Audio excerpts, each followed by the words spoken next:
Hello everybody, today I'm going to talk to you about your immune system. Immunity is something that is on the lips of everybody right now around the world because of the corona crisis.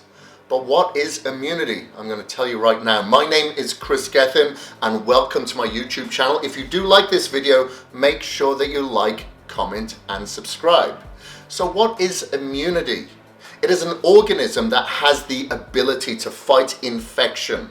So just think about this. If you have a cold, if you have the flu, or any sort of a more autoimmune disorder, it's your immune system that can fight this off. So you need to pay special attention on keeping your immune system high. So there's various factors that can have a negative effect on your immune system. Number one is food. Of course, you see a lot of people at the fast food restaurants, at the drive-thru, eating pizzas, candies, sodas, stuff like that. These can be very highly processed and pro-inflammatory foods. Think of vegetable oils, fried foods, high in omega-6s that can have a pro-inflammatory effect, subduing the strength of your immune system. Think of candy, sugar, sodas, pizzas, burgers, chips, fries. All of these sort of foods are not going to do any good for you. They may satisfy your cravings, but that short-term craving killer could possibly kill you in the future. Sleep is another one, especially an overlooked one, I believe. A lot of people like to burn the candle at both ends these days. Entrepreneurship spirit, people going after it, trying to hustle and grind and get after it, especially in this day and age, are probably burning a candle at both ends and increasing their stress hormones and their cortisol levels, again putting your immune system in a compromised state. There's other things such as overtraining. Training is good. Training is an acute stress which we all need. However, if you overtrain, do too much training, maybe you're training every single day, that can again put your immune system in a compromised state. Hydration is another thing. Especially right now, we need to stay hydrated, but with the right fluids. That doesn't mean your energy drinks, that doesn't mean your orange juice. Even orange juice is good. It can have a lot of sugar. So you want to stay away from your orange juice, maybe have your oranges instead. And coffee and tea can have a lot of caffeine in that, which can give you a diuretic effect, so you're not going to be remaining hydrated. So I recommend that you drink up to a gallon, maybe a little bit more if you are an active individual or living in a humid climate, that you stay hydrated whenever possible. And these your eating habits, as I mentioned before, is going to be a huge component. But I'll go into the aspects of what you should be eating a little bit later. Now, if you study the blue zones like I have, these are the areas where people live to a disproportionate age, over 100 years old, but in very good health. One of the things that hold all these blue zones together in Costa Rica, in Sardinia, in Okinawa, in Yorba Linda, is that they all have connection with family, with friends, even as they get into their older years. So loneliness could lead to a factor as well that could compromise your immune system. So think about that. If you're a loner like me, maybe you should get out and meet some friends or connect with your family. And a sedentary lifestyle can of course lead to a compromised immune system as well. You need to stay active. Just think low-level activity, walking, tennis, some type of activity to get the lymph moving and remove a lot of the toxic buildup in your body. And of course, nicotine. We all should know that smoking is bad.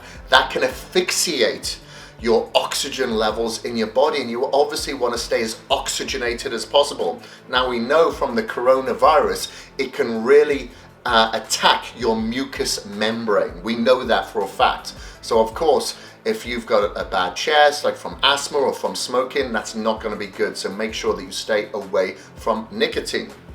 Now, artificial light.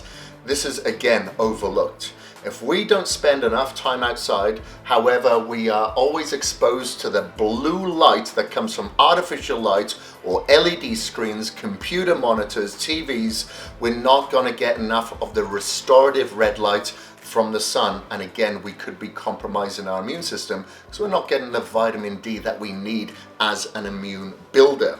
Okay, and I mentioned alcohol. No, I didn't mention alcohol. Soda and juices I did, but alcohol, obviously a big no-no.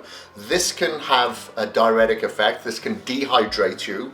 It is very dehydrating. Sometimes, you get a hangover the next day. It's usually because the brain is dehydrated. However, there's a lot of empty calories in alcohol.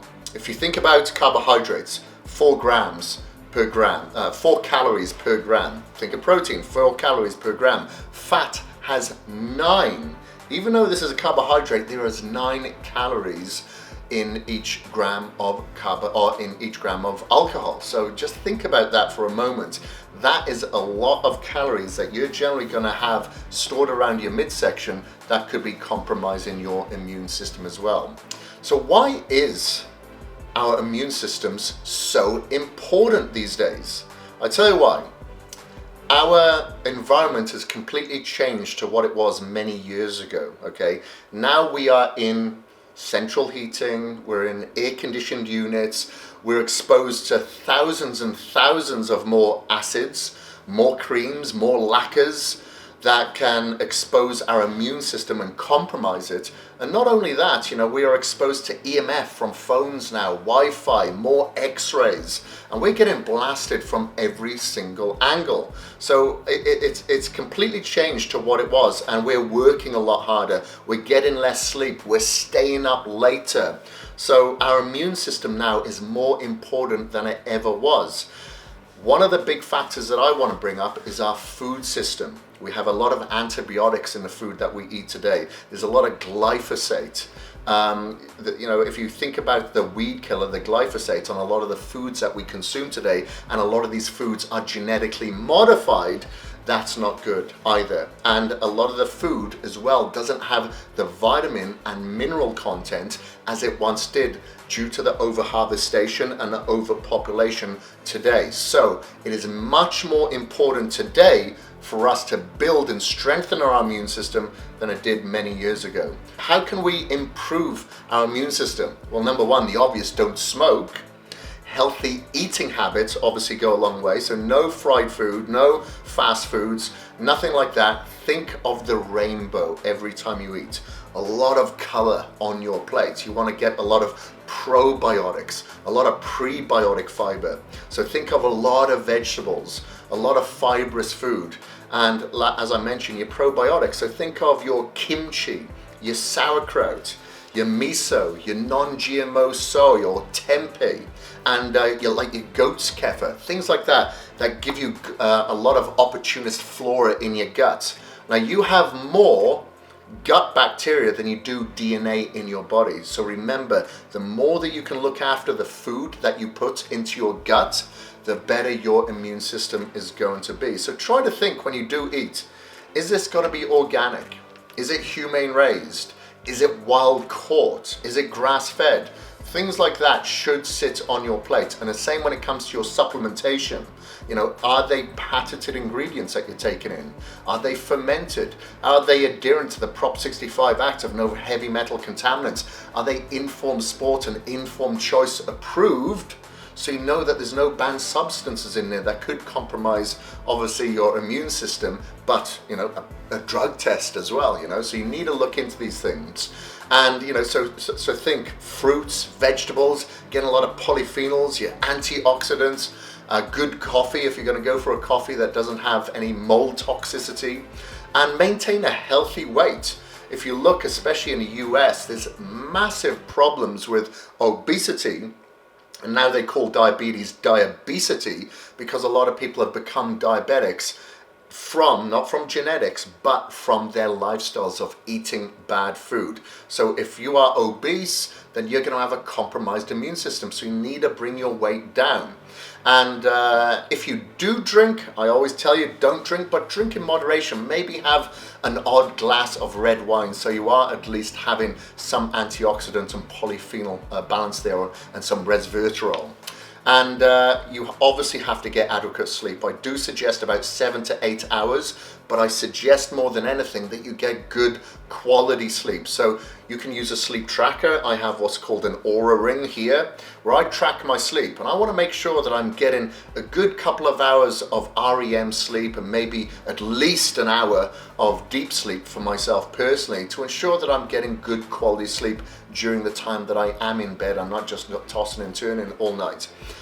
Another point that I want to bring up is sunlight. You gotta get plenty of sunlight. When I say plenty, not so you're out there and getting burnt, but about 15-20 minutes in the morning at sunrise, and about 15 to 20 minutes again in the evening at dusk. Okay, because this is when you're gonna get the majority of the restorative red rays from the sun. That is very restorative for you. Whilst you're out there, you can stack this biohack by taking your shoes and socks off and earthing yourself, grounding yourself on the earth, so you absorb a lot of those negative ions that you get from the earth, which is a great charge for you, that is negatively charged from the lightning strikes to the earth. Because we're always exposed to, EMF rays, as I mentioned before, Wi-Fi, all these frequencies, so it's good to earth yourself a good couple of times a day. Now, one of the main things that I suggest to everybody that is free as well is meditation. One of these areas is overlooked all the time when it comes to meditation. Different types of meditation, obviously, different types of breath work, but I do suggest that you take time every day and meditate. Yes, it is difficult, it is hard. When I ask people, hey, have you meditated? Most people put their hands up. When I ask them, do you meditate? Not many people put their hands up, because it's difficult. Because you're training your soul muscle, your spiritual muscle, as opposed to a physical muscle, which again can take several months, sometimes years for you to build to an extent where you go, you know what, I'm satisfied with this, okay? So don't give up, but I do suggest in the morning, don't go near your phone for about an hour in the morning or an hour in the evening. Make sure that you have that moment in the morning and before you go to sleep to meditate. Maybe just 5 minutes to begin with. Doesn't matter if you're distracted and you hear noises. Bring yourself back to center and start again. It will take time. It's gonna be hard. Don't think it's going to be easy. So you need to obviously take other steps to avoid infections, such as washing your hands frequently and cooking meats thoroughly, and practice social distancing. Obviously, during this corona crisis, now a lot of us are at home and we have to practice social distancing. So no handshaking. Use the namaste, or maybe an elbow bump, or at the very last, like a fist bump or something like that. So my tips, anyway, personally, for boosting my immune system and healthy living, because I haven't even had a common cold for over 5 years now. Just some of those things that I mentioned. I earth myself every day. I get sunlight whenever I possibly can. If I can't expose myself to sunlight, I'll expose myself to an infrared panel and get the restorative red light that way. If I cannot earth myself outside, I'll get an earthing mat. So I biohack my environment. I meditate every day. I stretch, but I obviously perform activity every day to get the lymph mode moving. So I'm getting the lymph transported around my body, getting rid of a lot of the toxins. I stay hydrated. I eat very clean. I'm very regimented. I don't ever have sugar. I don't ever have omega-6 oils or vegetable oils. And I maintain a healthy lifestyle. I try to interact whenever I possibly can, and I try to smile. Remember to smile. Okay, so hopefully that has helped you out, guys. If you follow these practical tips, you will build a healthy immune system. Even though we're living in a crisis that we've never experienced before, you never know, it may come around again. I'm confident during this time, but I'm not so confident about a lot of people out there, even if they are young, with a compromised immune system. And obviously we have the older people that we have to think about as they become a little bit more frail. But remember, we're all gonna get old one day, but let's reverse our biological clock, so as we get a little bit older chronologically, we're still in good health. Thank you very much for joining me. If you like this video, please like, comment, and subscribe, and ask some questions below, and I'll be happy to answer them for you.